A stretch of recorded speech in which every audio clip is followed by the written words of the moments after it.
Hello, friends. The 979th day of the war between Russia and Ukraine continues. Russian troops in the Donetsk region continue to advance from the south to the north from the direction of Vuhledar and Zolota Nyva. There they advanced near Yasna Polyana, Yevhenii and Constantinople, reports the Ukrainian military telegram channel Deep State. The Russian Defense Ministry claims that the last two villages have already been captured, and Russian telegram channels claim that their troops have occupied Yasna Polyana. At the same time, a video of the installation of a flag is published as the enemy claims in the southern part of the village. Some Ukrainian military personnel also report the capture of Yasna Polyana. Fighter Muchnoy writes that the enemy was able to establish control over the settlement. Ukraine does not officially confirm the loss of the village. The Deep State map shows that the Russians have not yet entered Yasna Polyana. Yasna Polyana is in the direction of Constantinople, which is on the highway leading from the west to Kurakhove. Apparently, the Russians will try to reach this road from the south and north in order to block the group of the Ukrainian armed forces southwest of Donetsk or force it to retreat under the threat of encirclement.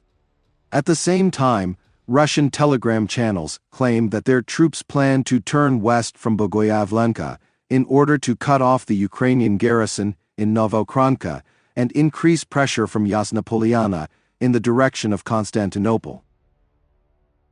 The Russian Ministry of Defense also announced the capture of Selydove and Hirnyk today.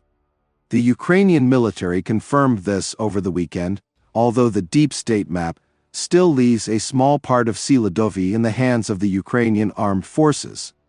The likely loss of both settlements brings the Russians closer to the key goal of their operations in this area, bypassing the city of Kurakhove from the west, the most important defense center of the Ukrainian armed forces, which holds the front southwest of Donetsk. Hirnyk, located on the commanding heights, covered the area north of the Kurakhove reservoir, and its loss makes it extremely difficult for Ukraine to hold this territory and the northern approaches to Kurakhove.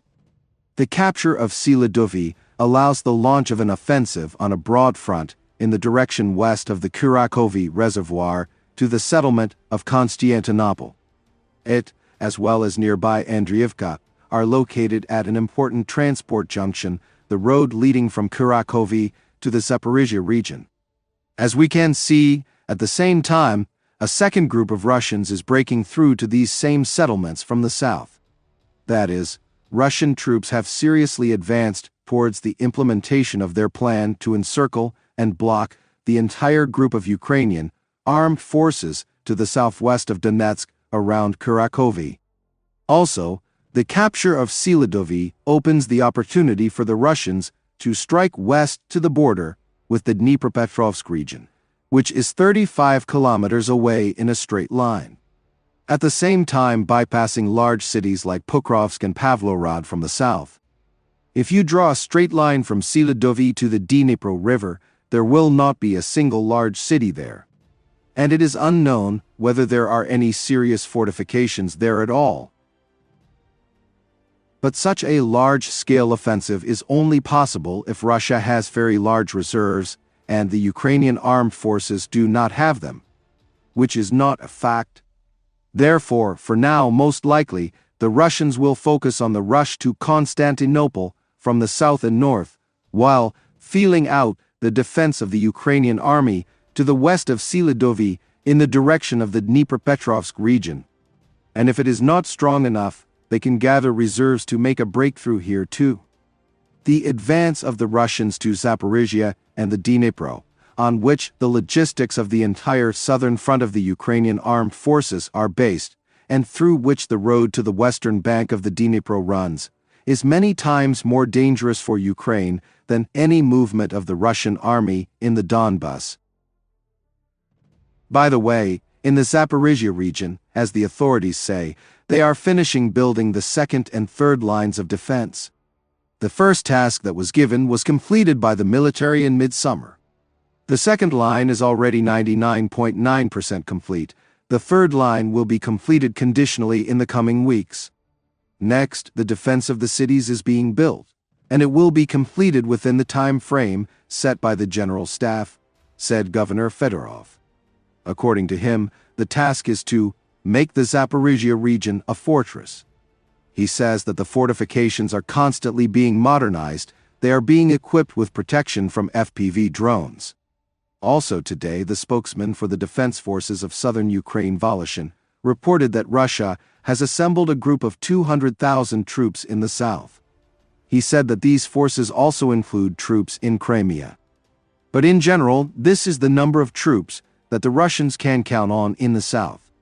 At present, the enemy has not created offensive groups, as our intelligence reports. However, in several areas, he creates additional assault groups to conduct assault operations with small infantry forces, Voloshin noted. Let me remind you that last week, the British publication The Economist reported that Russia could launch an offensive on Zaprozhzhia.